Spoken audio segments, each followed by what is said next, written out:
number one fan. I'm your number one fan. Gotta understand, I got a plan. Go for what you want, might be what you thought. You gotta take a chance. Gotta understand, I'm your number one fan.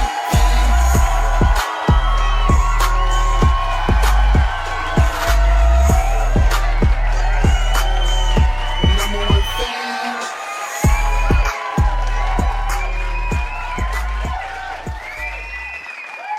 What's up? What's going on, everybody? Listen, we here on the KSN Podcast, episode 19. Yes, Kurt Social Network. I'm your host, Kurt the Magnificent, and I'm so happy. I'm going to tell you why I'm so happy. We're going to talk about it tonight. I got two guests coming on, and if you didn't watch, the Knicks won Game 2 in the second round series against the Philadelphia 76ers. And I want to get these two guys on to get their perspective because I know they watched the game as well. And I hope y'all did too. And this has been a fun playoff so far, especially for Knicks fans. And I just can't wait for more and more to come. The next game will be on Friday in Philadelphia for Game 3. Talk about the guests. Two guests are going to come on. The first one, you know him because he's my first guest that came on the Kurt Social Network podcast. And then this next other guest will come on. He has talked about Knicks for a long time, known him for a long time. He's going to join us as well. And, we're going to share our opinions and talk about our predictions. And it's going to be fun. It's just going to be like the old days, how we used to, talk back, talk smack. And, I just can't wait to have this going. So let's first get up for my cousin, John Suttles. And let's give it up for my boy, my hometown guy. He played ball with me. We grew up together. My man, J Scho. Let's get it up for John Schofield. What's up, fellas? What's going on, man? My man, J Scho, Suttles. What up? What up? Knicks fans, we alive. What's going on? What's going on, everybody? Yeah, man, we here. Man, we here. We here to talk about the Knicks and Sixers. And I see my man's tagline, so we about to get on him. But let's keep it on. Let's do it, bro. What's up with that? What's up with the Sixers and 7, man? Come on, man. What's going on with that? Talk about that, Skull. Listen, the media, they've been killing Embiid for the last few years. I feel like in the last 2 weeks, they've been trying to turn the scenario around for Embiid. They're trying to fix his image a little bit. And, hey, I want to see him win a little bit. I want to see him make the conference finals at the cost of the Knicks if it has to be. Wow. And you a Knicks fan, man. You like the Knicks. And for you to say that, I know you were living in Philly for a while, man. They must have took you over a little bit. Yeah, they definitely did. Great city for sports. Overall great city, but man, it's tough. I'm a Knicks fan, but I do got some love for the Sixers. Yeah. Real quick, talk about your life growing up with basketball and then talk about being a Knicks fan, J Scho. Yeah, hoops was great, man. Opened so many avenues. More than everything, I've met so many great friends playing ball, great memories, going plenty of places. And it was always, rough being a Knicks fan in the early to mid 2000s. It was a rough time. So to see them, in the last few years actually take a stride, it's been great. The city's been alive, but the cost is the ticket prices are up, man. In comparison to when we were growing up, Knicks games were cheap. They were cheap. Yeah. They were trying to get people to the Garden at one point. Yeah, it was crazy, man. I remember going to games, seeing like Marty Collins play, man. Tickets were dirt cheap, bro. You know what I mean? And that's who we were rolling with. That's all we had. Marty Collins. God. Was that particularly the game where Melo sucker punched him and then ran the other way? I hope not, man. I hope not. Oh, man, that was some memories right there. Y'all bring it back. Oh, my God. Hey, that's a random. Marty, that's when you know you're a Knicks fan. You bring up somebody, Marty Collins, bro. Marty Collins. And then it settles for you to bring up that point about Melo, that when he was on the Nuggets and that brawl at the end of that game. Oh, come on, man. That's classic. Look, man, all those people that be out there on 7 fans, they don't the outside world really don't know what the Knicks fan has gone through. Have the despair that we have gone through, when you're wearing jerseys and you're wearing apparel going to school and you get made fun of because it's the mid 2000s and everybody likes Kobe, T-Mac, AI, Shaq. Yeah, like, man, all that, man, we're going to act crazy because, like I said, it's going to be Knicks in 5. So, I mean, I don't know what you talk about with these 6s and 7, but it's going to be Knicks in 5. And we're going to the Eastern Conference Finals. So we about to get that right. Word, definitely. You know, Sko, to go back to you real quick, you know, growing up, you know, and me and you, we come from the same area. You know, we play ball with each other. I remember you was coming under my wing, under my circle with my guys, you know, with your older brother. Because we were growing up together playing ball, and you know, and we saw that with us Knicks fans, especially me, because I was always a diehard. Yeah, people used to clown me about the Knicks. They used to talk bad to me about the Knicks, and I said, one day, them Knicks is gonna be there. And now this time is here. And you remember that, right, Sko? I remember you were, you know, I wore the jerseys. Yeah, you wore the jerseys. I wore the hats. I wore the fitteds. Like when everyone was wearing the T-Mac and the Iverson jerseys. You know what I mean? When they were cool to wear, no one was wearing the Knicks jerseys, and you were representing. You know what I mean? Definitely. Now we got a little story on that. You growing up with it, talking about it. So now we'll both guys talk about this game that just happened. Well, first, let's get to the playoff matchup first with the 76ers. You know, as the Knicks came out of that Eastern Conference first round against the Hawks. And coming into after winning game 1 on Monday, you know, and another blowout tonight was just a total different story. You knew the game was going to be much closer. Even without no Joel Embiid for Philly, and we had no Mitchell Robinson, they said illness, but I know why. Give him a rest day. But talk about like the way the game was back and forth, and you knew it would be back and forth at this point. Let's start with you, Suttles. I mean, like you said, you knew the game was going to be back and forth. Embiid being out, honestly, people may not want to hear it, but they are a way better team in this playoff without Embiid than they are with. It doesn't. Like, you can see how the ball movement, you can see how the matchups are. They're just a better team at this particular point. But you knew it was going to be close. Maxey, he went off in the second quarter, but we have a saying out here in New York, and it has held true for the past, I think, 3 years. Everybody's better than Brunson until it's time to be better than Brunson. I heard all these Philly fans saying Tyrese Maxey is better than Brunson. He does this, he does that. But when it came down to this game in particular, fourth quarter, Sixers needed Maxey to be special, and he was not. He was special in that second quarter. He wasn't in the fourth. Our captain, Jalen Brunson, came through, put the team on his back, and got us the victory. So we up 2-0. We on the Philly. Yeah, definitely. It's crazy because, you know, we talk about that with Brunson, that everybody talk about how he ain't this or he ain't that, or when it's time to be, and when it is time to be him, he is him, and the other person is not there. So that's a good scenario that you brought up with that. J Scho, you know, you give me your same thing on the words through the Knicks playoff, and then, you know, you thinking the Sixers do 7. Talk about that. Yeah, everyone knew this game was going to be closer. To defend Philly a little bit, coming off the Game 7 high against Boston, everyone knew they were going to be fatigued. They weren't going to be mentally, physically prepared. Everyone looked a little tired. That's how Game 1 against the Knicks went. They got blown out. It was over in the middle of the second quarter. That game was over. Tonight, without Embiid, they matched the Knicks' speed. They were up and down the court. And also, to help the Sixers, Cat was making silly fouls from the first 2-3 minutes in the game. That kept him in the game. We saw how dynamic Cat was without even scoring.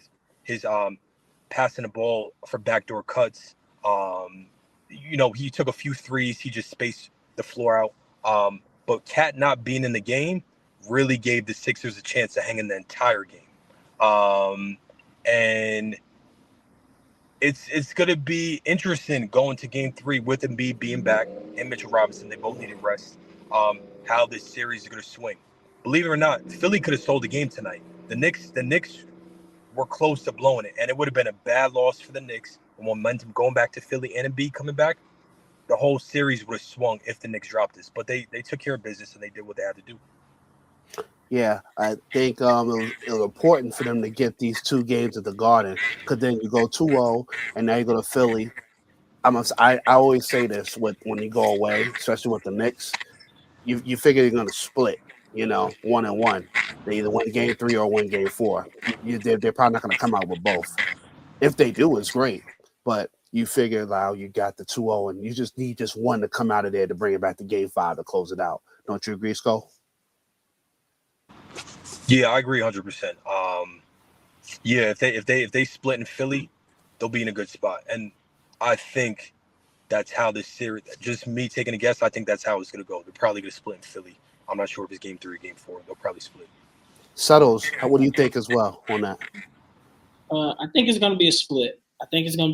But what Philly's going to have to do, they're going to have to win one of these games in the closing minutes. The Knicks have been the best fourth quarter team all throughout the season, so they know how to just win. When you seen it today, when it got to, I think, like 3.5 minutes, you seen the Knicks started to make smarter plays and to start to pull away, and the Sixers, they started to turn the ball over a little. It's going to have to be at least one of these games that the Sixers are going to have to win in the clutch. Maxi's going to have to step up. Paul George, Embiid, he's coming back. Something's going to happen. Somebody's going to have to be special in those last 3 minutes to get a game, because if not, the Knicks will steamroll them and will sweep them if that's not the case. Yeah, and you know what? Like you said, they had to step up in the clutch, and even tonight's game, you notice, the first 3 quarters, Philly was right there. Yeah, they was much rested and a little better, and like you said, also Scho with the fouls, those early fouls by Cat early, that was really big for them because he is the one that's doing everything. It starts with Cat on the offensive. That's how they've been doing it with this since the playoffs. Well, really since game 4. From the Atlanta series. And then when it started from him, he works and facilitates and gets everything going. And when he was out, that kept Philly going because their players are making plays and keeping it going. Paul George is having a hot night to start the first half. Of course, Maxey, he's going to get 20 to 30 points a game. And even VJ Edgecombe, also having that start. But then you saw at the end, you saw it. I know I saw it, and I know y'all saw it. The fatigue in Philly, like you said, the turnovers, the bad shots. Paul George shooting that 3. Like, he caught the ball. All right, I think they got the ball for the rebound, and they kicked it out to him. No, Grimes had the ball, kicked it to George. George came off his screen and just throws up a 3. Like, come on, man. Like, get a better set for that. Like, yeah, I know you want to get a quick shot because you would have a 2-for-1, but that wasn't the shot. And I also think Maxey should have got that ball back then at that point. What do y'all think? Yeah. What do you think, Scho? I'm sorry. I'll start. Yeah, that was tough to back up for a second. It's tough. You got to pick your poison because with Embiid, the last 3 minutes, Philly had, if you watch the game, Philly had kind of had control of the game the first 3.5 quarters. This is back and forth. But with Cat being out, they kind of had, they had it where they wanted it to be. It was a tie game, 2-point swing. As a road team, that's where you want to be. Last 3-4 minutes, Knicks took control. And that's when Embiid is needed, But you have to pick your poison because without Embiid, they got a lot of shots up. They played fast. Other guys got confidence throughout the game. But those last few minutes, even if Embiid's not scoring, you need someone to dump the ball down to. That's when Philly's at their best, for him to get to the free throw line, for him to dish it back out to Maxey, draw the double team, Oubre cut him back door. So with Embiid back, let's see the last, in clutch time in game 3, because it's going to be probably a close game again. Let's see how Embiid dominates in the fourth quarter, and if he can lead them to a win. Suttles, do you think Embiid even plays game 3 on Friday? Oh yeah, he plays. They systematically sat him out for this game so that he can get an extra 2 days of rest, especially since they barely played the second half 2 days ago. So essentially, he's gonna have about like 3.5 days rest. So it was a good call because you see that he's injured, you see that he's laboring, and as Schofield said earlier, they move way faster and they're able to keep up with the Knicks' speed when Embiid is not there.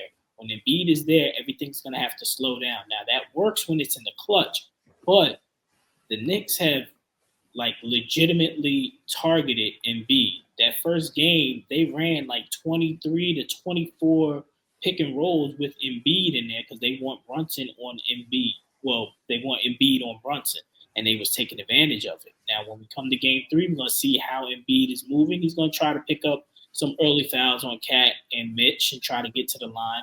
But we're going to see on the defensive end how are the Knicks going to attack? Are they going to put him in pick and rolls? Are they going to have him stretch out and guard Cat? It's going to be a series. This is just not going to be a cakewalk at all. And I didn't think it would be a cakewalk. I actually thought what tonight's game was supposed to be the whole series, you know. And like Schofield made a good point about when the Sixers are without Embiid, I actually think they're a better team because they, like you said, they like to run. They like to run. They can play better defense. They can match up a little better with us and with other teams sometimes. And Maxey could just go. He ain't got to worry about slowing the ball down, wait for Embiid to come. You know, it's like, okay, I could just go. And the guys, if you with me or you're not, I'm out. Right, Sko? Yeah, I agree. Without Embiid, it's tough because eventually they're going to move on from Embiid, and this is a totally different topic. And they're going to probably try to plug him with a big who's, more mobile to keep up with the young guys. And there are some bigs who aren't as talented as him, but could run the floor a little bit better. Like Dominic Barlow, I don't know why they waited so long to play him. He brought great energy. And if they have a big, somewhat like Barlow, but more talent on the offensive side, that's what they need. You know what I mean? Whatever, Lauri Markkanen. I'm just throwing it out there. Just someone who could run up and down, a little bit younger. Drummond and Bona, that ain't it. That's not it. That's not it. Like they both played really hard. Bona was jumping all over the place. He's out of control, but he was jumping all over the place. He did his job. But yeah, we'll see. Definitely. Predictions moving forward through the series. Who will win it and how many games to get to the next round? Okay. It settles. Well, I would throw out one point and then I'm going to give you my predictions. And now, you are right. They are going to move off of Embiid at some point. And I think that he would be a good fit in Cleveland. And I think that dude, Evan Mobley, would be a damn good fit with the Sixers. He matches everything that you would do. He's young enough. He's able to run defensively. He's able to shoot. That would be the dude that if I'm a Sixer GM, I would be trying to get him for Embiid because it would work in both ways. But for this series, pertaining to the question, Knicks at 5. It's Knicks at 5. They are playing at a championship level now. I do believe that they go down to Philly and they split. And then once they come back to New York, look, y'all did a great job beating Boston and coming back from 3-1 on Boston. But the only issue, Boston don't have a big man, and that's why Embiid was able to eat. The Knicks, you're not coming into the Garden, you're not coming into the jungle and walking out that game 5 on a closeout game. You're not walking out with the dub. So, Knicks at 5. Gotcha. Schofield. All right, so we mentioned about trading Embiid. It's 6 and 7. By the end of this week, we'll be talking about trading Cat because that's how they're going to smoke the series. So tell me who you want for Cat, and then get back at me. All right? We was ready. New Yorkers was ready to trade Cat. 10 games into the season. So nobody safe. Tell me who you want for Cat. Let me know. Or tell me who you want for Cat. I'm saying with 6 and 7, man. Listen, the Knicks, they play their bench. They play 9-10 guys, and that's to their advantage. They have a good rotation. Mike Brown's playing his guys to get the starters a few minutes to just rest, to get the bench guys confidence, which is really important because you never know when you need him. Like the Sixers throwing Barlow today. Barlow has barely played, and he played okay, But if he touched the floor a little bit more, 5 minutes in the first half, he would have went in with a lot more confidence. Nick Nurse has to get his guys in. A few minutes here or there, he needs to get. Well, he only plays Quentin Grimes and Drummond and Bolton. Yeah, those but are he needs to get Barlow in. Justin Edwards hasn't played too well, so I get it. Yeah. But he needs to try to get those guys into, because the Knicks are going to play 10 guys. Nick Nurse has to play 9 or 10 guys. 6 and 7, man. I don't got to explain anything else. But see, the only problem with Nurse trying to play those many guys, it has to be done throughout the season. We literally just fired a coach because he wouldn't play the bench, because he only went 6, 7 deep when it came to the playoff run, and then we're out here getting beat by teams that was running a 9-man rotation. So we finally got a coach that throughout the entire season, Mike Brown has been doing like all kinds of lineups and putting all kinds of guys in. So that chemistry is already built there. If Nick Nurse, I haven't seen the whole Sixers season, but if he hasn't played them in the regular season together, as you said with Barlow, you can see that he was a little awkward out there. He did his job, but you can see like he wasn't on the same page as Maxey and as VJ and as Paul George, all of them. He was just out there just hooping and just hoping that was good enough. But you're up against a championship team. Like, it's not going to be good enough. Not good enough. Yeah. I will say this, that with Nick Nurse, he should definitely be playing, like you say, even Skull, even you Suttles, more guys. Like, should play it a little earlier, too, like some of those guys. Don't wait till somebody get in foul trouble to just throw them in there. You know what I'm saying? Like, yo, get them their minutes in there that first half and then see who really is doing their job. So in the second half, you know who to throw in again. Because Bonner did a good job today. Bonner, I don't know why he is sitting on the bench as long, but he should be playing starter minutes. He started early in the season. So how do you not come break him off the bench? He should be coming actually off the bench before Bona. Yeah. For me. But what do you think, Skull? I agree. Bona brings you wild energy, and it could be a hit or miss. In the Celtics series, it didn't work. He was just foul trouble, moving screens, goaltending. It was just wild. It worked tonight, but Barlow can bring them a lot more. He can play make a little bit better. His post moves are a little bit better. Free throw shooting is a little bit whatever. He checks a lot more boxes. He needs to get Barlow in that rotation. I think he can help the second unit a lot more. Just like the Knicks say, they're bringing in Alvarado, Deuce. Those guys have the second unit rolling. Sixers need a better second unit. Yeah. All right, we got down with that with the Knicks and Sixers, and let's talk about quickly the other parts of the playoffs, the Pistons and Cavaliers. Give me your thoughts real quick. Quick 2-minute thought process on that. Skull. Both teams look a little weak to me. Just to be honest.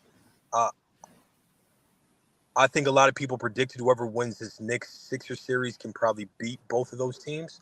I think both of those teams can't hang with any of the Western Conference teams.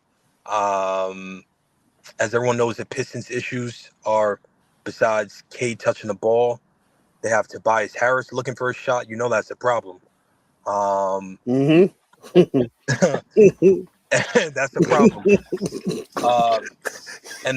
And listen, I'm rooting for Mitchell and the Cavs to make it to Eastern Conference Finals, man. I'm rooting for them. This is the clear path for them. The Pistons are a young team. They're trying to make that jump, but this is going to be Mitchell's best chance to make it to Eastern Conference Finals. But something about this Cavs team, they're just not pushing it to where they need to be. And I can see the Pistons beating them. It's a toss-up, that series, but I'm not impressed by either of those teams. Suttles? I think it's going to be the Cavs 6. They're not, and I think it's going to be just based off of flat-out experience. Like, we've seen the Pistons, and the Pistons are not as strong as what everybody thought they were in the regular season, because that was a J.B. Bickerstaff coach team. They're really good in the regular season. When they get to the playoffs, it's a problem. They don't have no secondary scorer outside of Cade. Their defense is good, but when that's not helping them, they can't really put up points. The thing that's off about the Cavs is James Harden, because he's either hit or miss in the playoffs. Spidey, he's going to do his thing. The Cavs is a well-built team, but James Harden is the one that I can't trust. He's shown me too many times that he's going to fail in the playoffs and he's not going to show up. And it's going to be an important moment that he's not going to show up. But I think the Cavs are going to win in 6. Oh, if the Cavs win in 6, they need to definitely win tomorrow night to at least get them something going. Yeah. So what about the Timberwolves and the Spurs, which is going on tonight? And Spurs is actually right now up by 20 at the half. Suttles, you can take that one. I think it's going to be the Spurs in 5. The Wolves, they got that one game, but I think they just woke up a sleeping giant.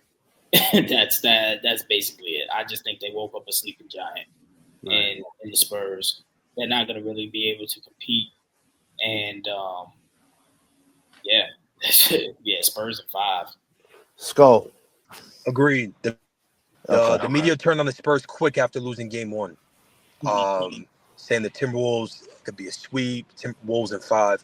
I have the Spurs winning. It's 6 games at the most. They're going to handle business. Okay. Definitely. I think the Spurs will figure it out and they'll win the series. Yeah, definitely. I actually think, I'm not going to be real with you, I think the Spurs they could actually get to the finals. I think they can beat the Thunder. Like, you've seen it throughout the season, but I think they can actually beat them in the playoffs too. So, now that Thunder and Lakers series, go ahead. I already know. I say a sweep, but just get the brooms out. Please think settle. Just get the brooms out.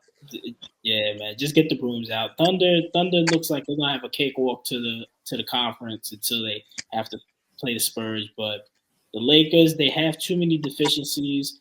LeBron is not LeBron of the early 2000s and the 2010s. He's 41 years old. I'm not expecting him to be, put into God mode, basically. Austin Reeves is having a very difficult time doing what he's doing. Luka's injured. That Lakers team is very flawed. And the Thunder, it's gonna be a sweep. They're gonna have their brooms out and they're gonna be beating the Spurs in the Western Conference Finals. Skull. Thunder have too many guys. They're playing Isaiah Joe, KSN Wallace, Jared McCain, AJ Mitchell. Shea's on cruise control right now. You know what I mean?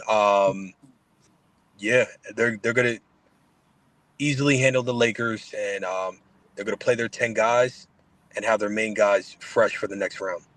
Lakers can maybe win 1, but I'll give the Lakers 1. OKC in 5. Gotcha. Yeah, I think that one is just gonna be a BTA. If y'all know what a BTA means, if y'all know, go check out Michael Irvin with Miami Hurricanes.